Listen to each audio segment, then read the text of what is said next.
Bloomington. I'm here to, I guess, soften you up or oil you down. For the guys behind me, -1. And although I've always believed, and always will believe, that a rock and roll club is no place for arts. I'm just going to be performing a little test on the band to rev them up for their set. Disregard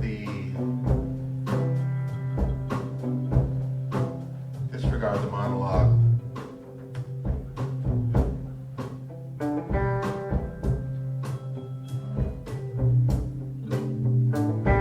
For in sex, she came like a duchess, marble neck arched, and though I was half watching, accounting a horse on the Magnavox, and half reading walls written on by a troubled tenant, just moved in, and definitely wondering about the love letters in Cyrillic I'd found in her bone-white handbag.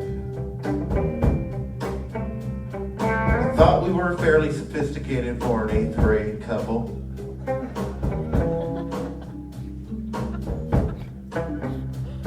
Confession. I never fought the law. Sorry, Dad. The binocular disparities threw me from the start. Even this, fist-fucking the magician's beautiful assistant, was just a joke authored by a wild and Alexander Mr. Fox in the motel register one night. Her bathroom was a blurred fair, co-faucets, fell property. What we did was call a wrong number to a place where honeysuckle grew up around the tennis courts.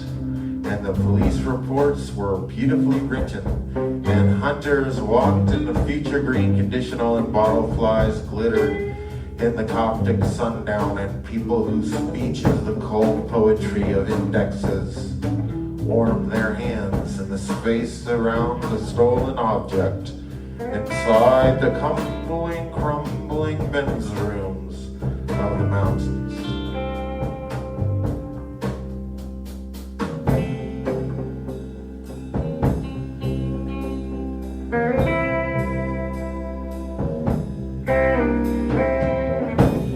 Where are you? They wouldn't say. If I had a method, it was this. Just say something profound at regular intervals, e.g. the definite lights on the probable hill by the possible cabin.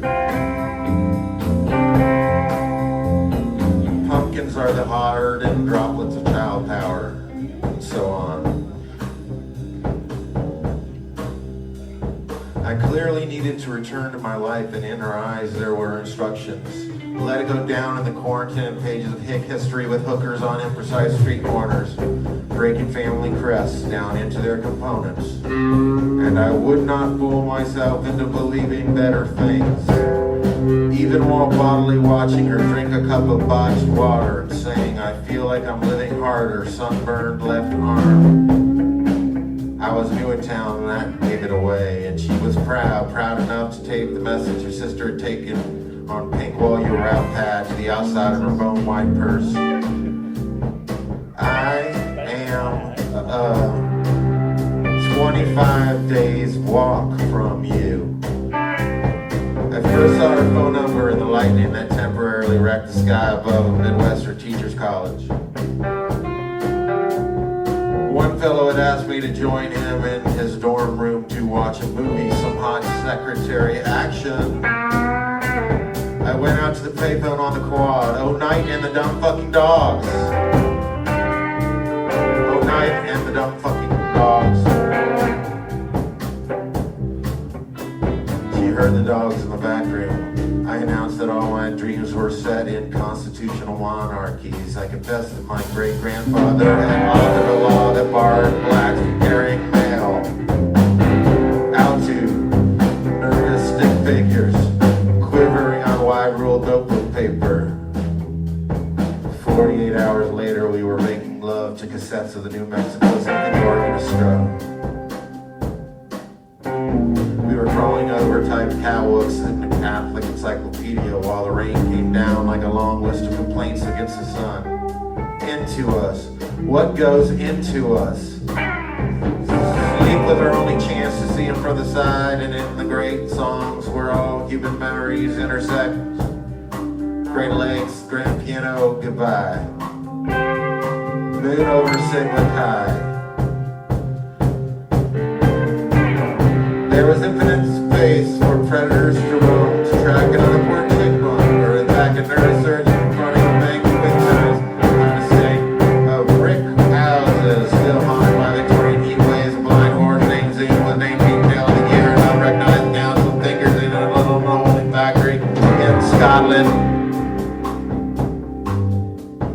Narrowly beating the address book full of pen names and an Oldsmobile with Dutch plates. Life after life, we were refining ourselves out of existence, she and I. We were making our way across department store terrain. The makeup counter held all the components of a sunset. Looking at the customers, it was hard to believe that they'd lived their whole lives as themselves. I had no money. I don't even open envelopes with address windows, but because her grandfather was the inventor of the cinder block circa 1920 when the Harvard coaching staff stopped giving pep talks in Latin, we were taken care of. She and I were happy, as if breathing from the pocket of air inside the conjoined palms of a secret handshake. Our words came from a class of things said only once. Only gargoyles and pigeons witnessed without minds watched us as racks and racks of rain fell over the old quarter.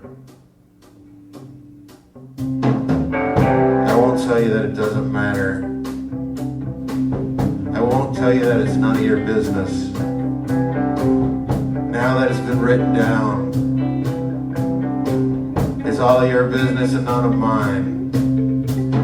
It's October 2054. The rain blurs like old trailer film. I am behind a Prussian blue front door. The leveling promise tomorrow, and I cannot even remember the last time I was amazed.